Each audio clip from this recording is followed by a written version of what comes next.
Commence primary ignition. Welcome to Unlimited Power. My name is D-Rod, and I'm excited to share with you this interview with the first Oklahoma Planetary Qualifier winner, Logan, also known as Copycat99 if you follow their content creation on YouTube. Albeit this interview is a few weeks late, as the first Planetary Qualifier took place the last weekend of June in 2025. So here we are a few weeks removed from that. It did take place out in Edmond, Oklahoma, which is just north of Oklahoma City, at a store called Edmond Unplugged. I'm a big fan of Edmond Unplugged and a lot of the stores in the Oklahoma area, as that's where I found a lot of great community and friends in playing other Star Wars games for several years. So shout out to them, their organization there, the store, and all the players. Really proud of the Oklahoma gaming scene and excited to bring this interview to you with Logan, where we can hear some of his insights into the deck, the tournament experience, as well as some of the content he's creating. And hopefully you get to meet him at Worlds. Let's go and start off by taking a look at the deck list, and then we'll jump right into the interview with Logan and I.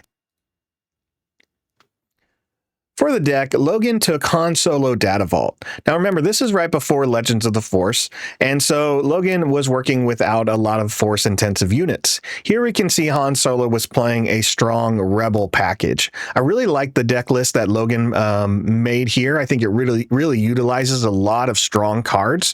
Mon Mothma being one of them, making sure you're keeping a lot of rebels in your hand, using the ships, the vehicles, even bringing back Mace Windu. This is a great list that still focuses on a lot of the deck being from Spark of Rebellion, as well as a few cards from Jump to Lightspeed that really strengthened it. This deck did really well, obviously, for Logan to win, but you can really see the synergy among all the cards. Being able to lower the cost of the card, bringing out a turn early, really gave Logan advantage and a strong jump on his opponents. You even see that he main decked Cham Syndulla. This is great to have on the main board because he knew he was coming in against a lot of ramp decks, a lot of control, and being mainboarding the 3 only ensured that he was going to be able to keep up with his opponents throughout the match. Really like this list, been messing with it a lot ever since Logan and I talked, and I'm happy to share his thoughts with you. With that, let's go ahead and jump into the interview. All right, I am joined with the recent Oklahoma Planetary Qualifier winner, Logan. Logan won the PQ just a few weeks ago, last weekend actually. And yeah, just excited to have you on, Logan. Thanks so much for taking the time to be here today and go through the interview. Really excited to just have this conversation. Anything you want to say before we get started? Thanks for having me. Always love jumping on and talking about Star Wars. It's the primary reason I have a YouTube channel myself. I just love talking about the game, and any opportunity I get to do that, I'll jump on it. Awesome. Well, I'm with you. I love talking about Star Wars. Let's talk a little bit about you and your channel. So what was the reason why you started playing Star Wars Unlimited yourself? And were there other, TCGs that you had like a history with before you came into SWU? I was a big Star Wars Destiny guy. I played a lot of Star Wars Destiny. So when, that game eventually died and then they announced Star Wars Unlimited, I was like, another FFG Star Wars game? Absolutely. I'm jumping in immediately. Played it a little bit online before it came out, and I got hooked real fast, so I jumped into it real quick. Yeah, I'm with you. Every time there's a Star Wars TCG, I'm there. I'm there at pre-release. I'm there on release day. I'm giving it a shot. No matter what new mechanics they're bringing in, whether it's dice or a living card game, anything like that. If Star Wars is printed on a playable card, I want to try it out, right? Yeah, for sure. And you mentioned earlier you do content as well. So diving into Star Wars, was content one of the first things you wanted to do when this game started, or was this something you decided to do after you were more experienced in the game? So I was like vaguely interested as soon as I started playing, but I didn't actually commit to it until I was a little bit more seasoned, had some tournament experience under my belt, and I might like weekly con it, basically. And your content's mostly deck building, a little bit of like review from obviously like the PQ.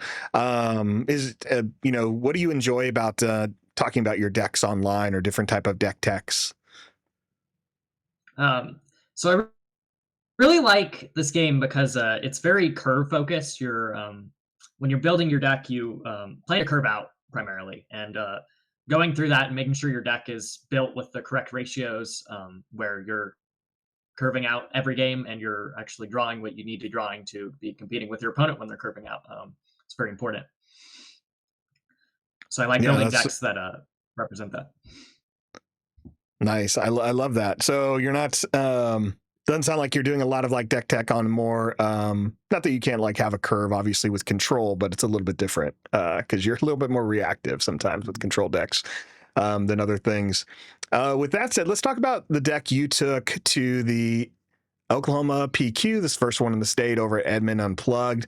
Shout out to them. You know, I've always been a fan of that store when I've been able to play there. I remember when it first opened. I'm excited to see that it's still there in that northern Oklahoma City area. So yeah, so what were some of the reasons why you wanted to play with Han 2 at this event?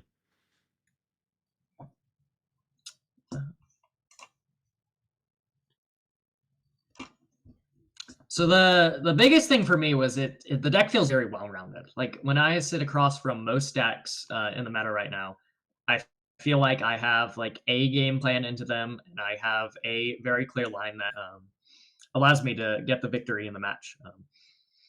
So there's like very few bad matchups for the deck that are just like completely unwinnable. And as a very competitive player, decks like that, I feel very drawn to them because it allows me to express my skill when I'm playing in tournaments. Was Han 2 on your radar before the Jump to Lightspeed set? Was that something you were playing or testing with, or is that something that more came to, you know, you wanted to sit down with after Jump to Lightspeed? So Hunter Blue was a pretty big deck for a while in set 2 and set 3, and I didn't personally play it. It was like around. Some people played it a little bit locally. But I really didn't dive into Hantu myself until Jump to Lightspeed and Data Vault came out, and it just really allowed you to fit all the pieces you wanted in your deck to allow that mid-range shell to really shine. Yeah, were there any types of combos or strategies that you were excited about pulling off, or just, you know, playing once, you know, Hantu was a little bit more shaking up that meta after Jump to Lightspeed?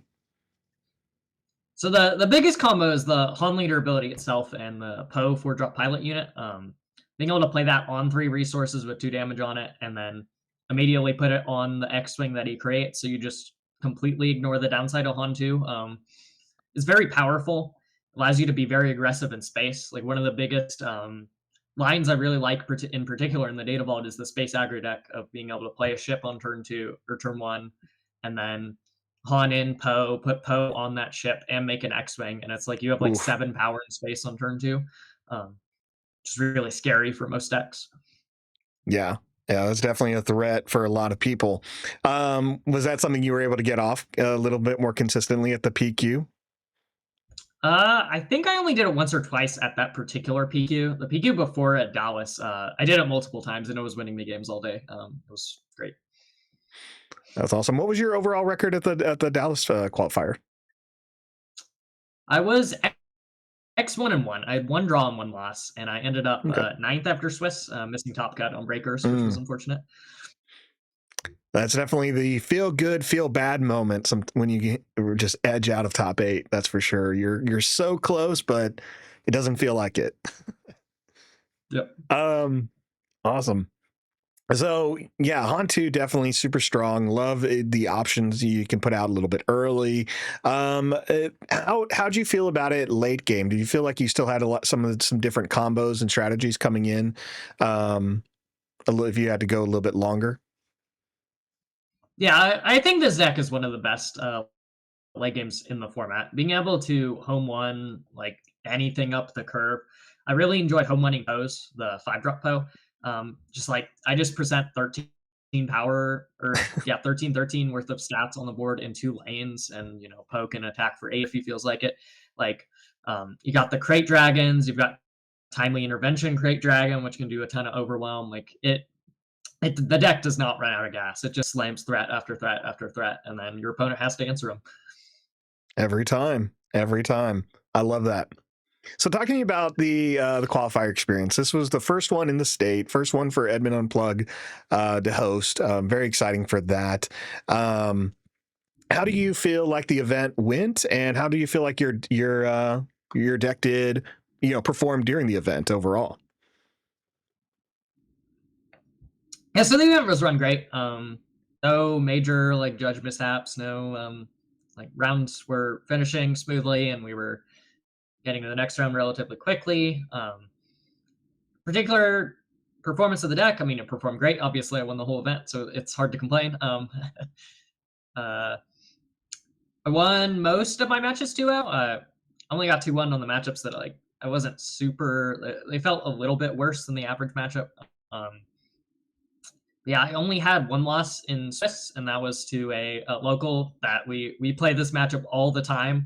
So he knew that in and out. So obviously he got the best of me. He knew the lines, but unfortunately he ended up losing a top cut, so I didn't get my revenge. But yeah, deck ran But great. I would definitely play it again. that's great, and that's always something.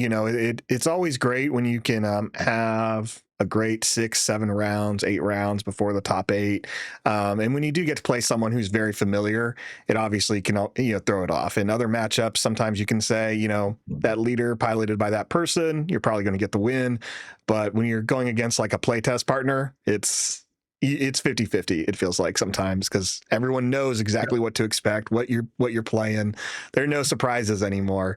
But it's great. So that's a great experience to have, especially going 2-0 most of the matches, and everyone would love that experience. That's a feel good. How did you feel going into top eight? So you knew probably after few rounds that it was probably going to be consistent. You're going to make it in there, but going in there with one loss, how are you feeling as you approach that? Um, So overall, it was kind of shaky actually. The decks that made top eight, I did not feel great in doing testing. Quinlan Tarkentown and Huntu Blue in particular were two of the eight that I was I felt slightly favored in testing. But uh, skill pilots can obviously swing that a little bit farther. Ended up the 1 seed, so I got the 8 seed first, which always feels great. It's that person that barely scrapes in. Mm-hmm. Usually they have one more loss than the rest of the top cut, which was nice. And that was a matchup I felt very confident in, so that helped. But obviously, I ended up overcoming the tough matchups, and we managed to get there. So felt pretty great overall. So overall, throughout the day, your final rounds and the preliminary rounds before that, was there a match that stood out to you the most? And that could be one that you found like the most fun, the most engaging, or even like the most difficult. Yeah, what was what stands out to you when you think back on that event? Yeah, so the match that stands out the most to me, thinking back on the tournament, was for sure the finals. Played against Quinlan Tarkentown. I got it 2-1. But that, like I said earlier, that matchup I did not like in testing. I felt like I lost way more games than I usually feel comfortable in playing a deck in a tournament. So that was scary for one, and obviously they made it to the finals, so they know what they're doing. They're pretty skilled on the deck if they can make it to the finals. Um, but game one, I got my space aggro pieces. I got the Delphi Patrol Wings and the Rebellious Hammerheads, which are just really large space units that Quinlan has trouble taking off the table usually. So that allowed me to apply enough pressure. I just got there. I didn't draw enough pumps to outrace me. The Data Vault Tarkin down HP differential really helps when you're just flat racing, which is nice. And then game two, he just got the nuts at turn one Grogu, into turn two Spark Force Throw, into Ooh, turn four Plo Koon, kill my leader, into turn five follow the home one I play. Like not much you can do when they draw every card they need. yeah. Happens sometimes. Uh, and then we go into game three, and again we're racing, and it's just back and forth. It's really close. No one's like super pulling far ahead. And then it comes down to this last action phase where he has two active units, I have two active units, and I've got a home one and a Fell the Dragon in hand. And my opponent has lethal with a Hotshot Blaster on either of their units. Oof. Uh, I need to attack with both of my units in space to win the game, and I'm on the initiative. So uh, I have to sit there and think about it for a moment because, if he has a Hotshot Blaster, I'm just well, I have a line to play around the Hotshot Blaster. I can play home one and then get an Echo-based Defender from my discard pile. And then if he attacks and clears the Echo-based Defender with one of his units, I get to attack with one of my space units and heal one. And that one restore puts me out of range of Hotshot Blaster. But if I commit to that line, he's also playing 3 out of aspect cunning in his list, and he has not seen a single out of aspect cunning. So if he has the cunning, if I commit all my resources to a home one, he can play cunning and bounce the Echo-based Defender and pump his guy, and then I die to the buffed unit off of cunning. So I have to decide which card to play around, which is really difficult. So I sit there, I mull it over. I see he's played 2 Surprise Strikes and 1 Hotshot Blaster already. So I make the call, like, if you've got this second Hotshot Blaster, because I knew he was only running 2 because it's open list, I'm dead. You got me. So I attack with the space unit. If he's got the cunning, I'm just going to play the Fell the Dragon and I win. If he's got the blaster, I die. And then he doesn't have the blaster, he doesn't have the cunning. He just attacks with one of his units. I attack with space unit, finish him off. And it was amazing, man. Such a tight finals. Really memorable experience. Great finals. Super tight, edge on the seat there. Yeah, of course, when you can see the list and you know, not seeing the cunnings, I'm with you. Like, such a gamble at that point. You can almost count on, like, you could say, like, they may not have the hot shot, but not seeing one of those cunnings and them having the 6 resources for it. Oof. Yeah. You just kind of got to go for it, take the risk and hope they don't. And that's so awesome. Yeah. Was it, overall, you know, you make the swing, they didn't have the answer. In that moment, would, you know, you kind of said, like, you took a moment there. Did it feel like it was much longer than it really was? Did it feel like it was just like 5 to 10 minutes of just figuring it out? Or is it something you figured out pretty quickly? Yeah. It's always one of those things, you know, when you're watching someone play, a lot of times you can see the answers, but when you're sitting in that hot seat and you've done it for like 8 to 9 hours all day, and it's finally the last, you know, you guys are in game 3 round, and it's just like, you know, the decision just feels like time slows down and everything's important right there. So definitely you're asking all the right questions that I think a lot of us, you know, sometimes would forget of, you know, thinking about hot shot blasters, surprise strikes, what are the options?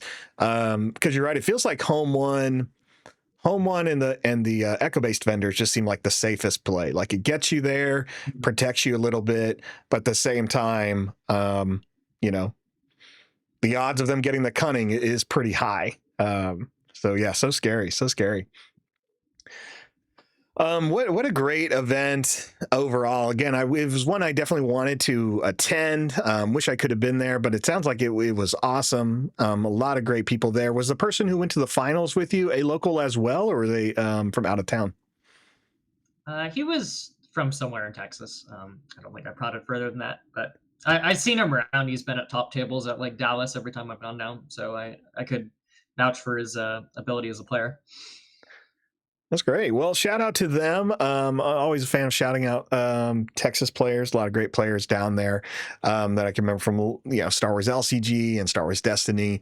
Yeah, so Logan, thanks again for taking the time, answering some of my questions, telling us about your experience at the Edmund Planetary Qualifier. You know, you have a channel where you're testing decks and giving more perspective to them and building. And I think that's really awesome. What is there anything else you want to say about your channel here before we end the interview, or anything else you want to say about the event? You know, check me out. I make ton of deck building content. It's all great. I love building even like lower tier decks. I do. So like I've got a Lando Data Vault deck that I just sat down and built that from scratch. That deck is not particularly good, but I did it because I thought it'd be fun. Stuff like that. Again, I put out weekly content. So if you want someone to just consistently watch, I'm pretty consistent. Make sure to go check me out. Yeah, definitely go check out Logan if you're especially looking for different deck ideas out there, getting his opinion, seeing kind of what's working, what's not.